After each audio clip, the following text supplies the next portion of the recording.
नमस्कार. वैष्णव वास्तुज्योतिष या यूट्यूब चॅनलवर आपणा सर्वांचे सहर्ष स्वागत. श्रावण शुक्ल पौर्णिमा म्हणजेच राखी पौर्णिमा. रक्षाबंधन म्हणजे भाऊ बहिणींमधील बंध दृढ होण्याचा दिवस. आपल्या सर्व सणांना काही ना काही आध्यात्मिक आधार आहे. देवी लक्ष्मीने आपल्या पतीला म्हणजेच देव नारायण यांना मुक्त करण्यासाठी बळीराजाला भाऊ बनवले व त्याला राखी बांधली. तो दिवस श्रावण पौर्णिमेचा होता. देव आणि दानव यांच्यात 12 वर्षे युद्ध चालू असताना राक्षस युद्ध जिंकण्याच्या मार्गावर होते. तेव्हा इंद्राची बहीण इंद्राणी ही गुरु बृहस्पतींना शरण गेली.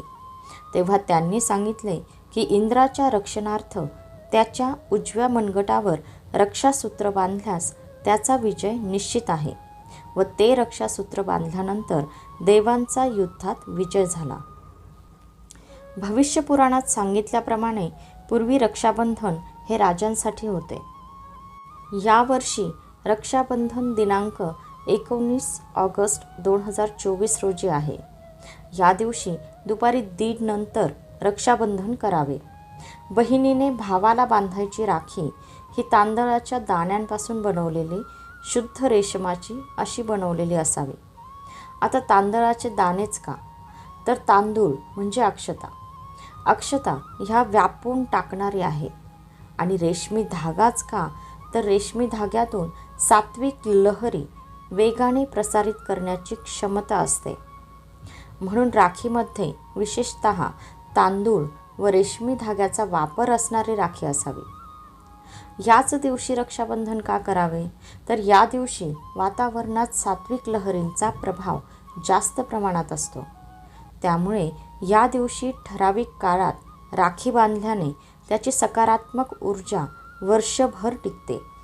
त्याचप्रमाणे या दिवशी श्री गणेश व माता सरस्वती यांची तत्त्वे पृथ्वीवर जास्त प्रमाणात अवतरतात. या दिवशी बहिणीने शुद्ध अंतःकरणाने राखीची सर्वप्रथम पूजा करावी. देवासमोर राखी ठेवावी.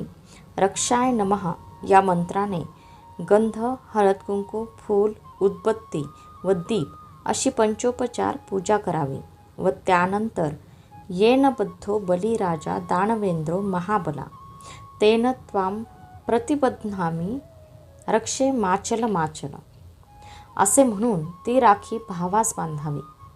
राखी बांधणाऱ्या स्त्रीमध्ये या दिवशी शक्तितत्व जागृत असते. त्यामुळे या राखीच्या माध्यमातून भावाला या शक्तितत्वाचा लाभ होतो. राखीलाच रक्षासूत्र म्हटले आहे. म्हणजेच जेव्हा एखादी व्यक्ती शुद्ध अंतःकरणाने दुसऱ्या व्यक्तीला रक्षासूत्र बांधते तेव्हा ते रक्षासूत्र त्या व्यक्तीचे वर्षभर संरक्षण करते. आत्ताच्या काळात फॅन्सी राख्यांनी बाजारपेठा फुललेल्या आहेत.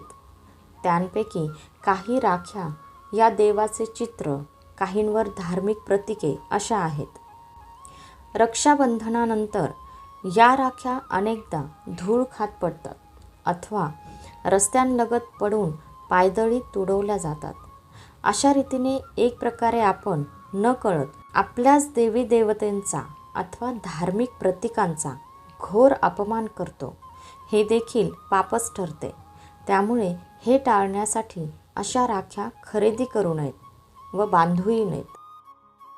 वैष्णव वास्तुज्योतिष या यूट्यूब चॅनलकडून आपणा सर्वांना रक्षाबंधनाच्या खूप खूप शुभेच्छा. धन्यवाद.